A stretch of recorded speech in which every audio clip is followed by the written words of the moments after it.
Assalamualaikum warahmatullahi wabarakatuh. Halo teman-teman, di sini saya Aldias yang bakal menemani teman-teman untuk sharing barang nih, apa itu brand dan juga branding. Nah, asalkan teman-teman tahu bahwa brand adalah identitas atau citra unik dari suatu produk, layanan dan juga perusahaan yang membedakannya dari pesaing di benak konsumen. Nah, ini juga mencakup terhadap logo, slogan dan juga reputasi secara keseluruhan. Nah, asalkan teman-teman tahu juga bahwa brand juga mempunyai macam-macam seperti brand names. Brand names adalah mengacu pada nama atau merek tertentu yang digunakan untuk mengidentifikasi produk atau layanan tertentu. Ini menjadi pengingat terhadap terhadap masyarakat atau konsumen nih. Biar ketika membeli produk tuh selalu teringat terhadap mereknya. Nah, di sini juga ada brand awareness. Brand awareness adalah tingkat pengetahuan atau kesadaran konsumen terhadap suatu merek atau produk. Ini mencerminkan seberapa baik konsumen mengenali dan mengingat merek tersebut ketika mereka berada dalam suatu pembelian atau dalam konteks tertentu. Nah, lalu ada brand attraction. Brand attraction adalah merujuk pada daya tarik atau ketertarikan yang dimiliki oleh suatu merek terhadap konsumen. Ini mencakup berbagai faktor seperti citra merek, kualitas produk atau layanan, pengalaman pelanggan, dan nilai-nilai merek yang membuat konsumen tertarik untuk memilih produk atau layanan tersebut dari pesaingnya. Nah, lalu juga ada brand action. Brand action adalah mengacu pada langkah konkret yang diambil oleh suatu merek untuk memperkuat identitasnya, membangun koneksi dengan konsumen, atau merespon perubahan dalam pasar atau lingkungan bisnis.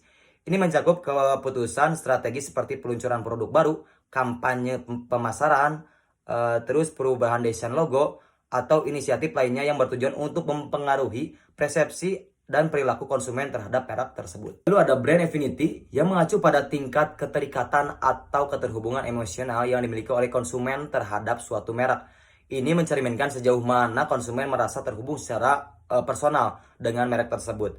Mungkin karena nilai-nilai yang mereka bagikan, pengalaman positif yang mereka miliki, atau identifikasi dengan citra merek tersebut. Nah, brand affinity dapat menghasilkan loyalitas yang kuat dan mendalam terhadap merek, mendorong pembelian berulang dan dukungan jangka panjang. Lalu ada brand advocacy, merujuk pada konsumen atau pelanggan yang secara aktif merekomendasikan atau mempromosikan suatu merek kepada orang lain. Mereka tidak hanya puas dengan produk atau layanan mereka, tetapi juga merasa begitu terhubung dengan merek tersebut sehingga mereka ingin berbagi pengalaman positif mereka dengan orang lain.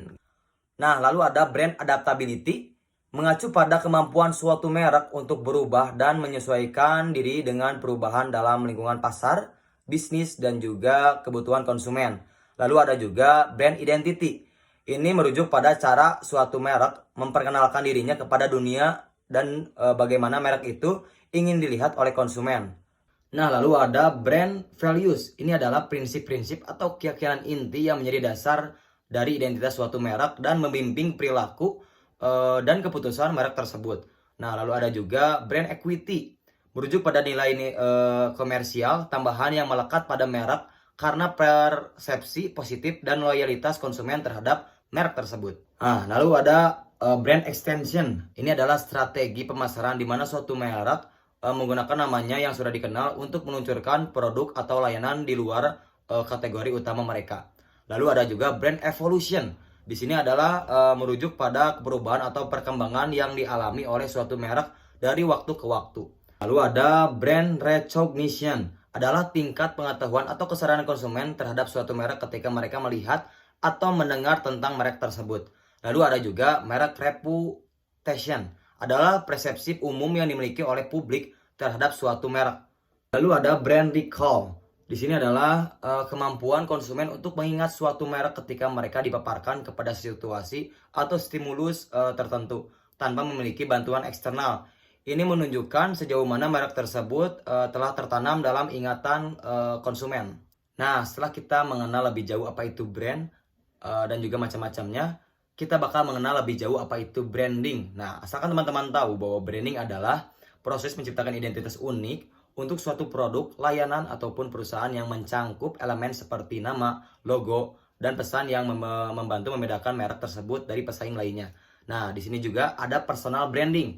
Nih, personal branding adalah proses membangun dan mempromosikan citra diri seseorang sebagai merek. Ada juga dia melibatkan pengembangan keterampilan, reputasi, dan kehadiran online dan offline yang konsisten untuk menarik peluang profesional dan menciptakan kesan positif di mata orang lain. Lalu ada juga 5C personal branding. Nih, 5C personal branding ada clarity, keterangannya, lalu ada konsistensi, konsistennya, lalu ada konstansi, consistency-nya, terus ada credibility, kepercayaannya, dan juga confidence adalah keyakinannya. Nah, lalu ada retail branding. Retail branding adalah proses menciptakan dan mempromosikan identitas unik untuk toko atau rantai toko. Ini melibatkan penggunaan elemen seperti nama toko, desain interior, tata letak produk, promosi, dan pelayanan pelanggan untuk membedakan toko tersebut dari pesaing dan menarik konsumen. Lalu ada juga geo-branding. Geo-branding adalah strategi pemasaran yang menekankan aspek geografis atau lokalitas sebagai bagian dari identitas merek. Ini dapat melibatkan penggunaan nama, logo, atau pesan yang terkait dengan lokasi geografis tertentu untuk memperkuat hubungan antara merek dan wilayah tersebut. Terus ada juga service branding. Nah, ini adalah proses menciptakan identitas dan citra unik untuk layanan tertentu. Ini melibatkan pengembangan nilai-nilai merek, diferensiasi, dan promosi yang berkaitan dengan pengalaman pelanggan, keandalan, dan kualitas layanan yang ditawarkan. Lalu ada juga triple branding. Ini adalah strategi di mana 3 merek atau entitas bekerja sama untuk menciptakan produk atau layanan baru yang membawa identitas dari ketiga merek tersebut. Lalu ada triple branding. Ini adalah strategi di mana 3 merek atau entitas bekerja sama untuk menciptakan produk atau layanan baru yang membawa identitas dari ketiga merek tersebut. Ini dapat melibatkan sinergi antara merek produk, merek distributor, dan merek pengecer untuk mencapai tujuan tertentu dalam pasar. Nah, buat teman-teman yang pengen mengetahui lebih dalam apa itu brand dan juga branding, bisa langsung aja baca-baca dan juga follow akun saya untuk mengenali apa itu brand dan juga branding secara keseluruhan. Sekian dari saya pamit. Semoga ilmu yang saya sharingkan bisa bermanfaat buat kalian. See you.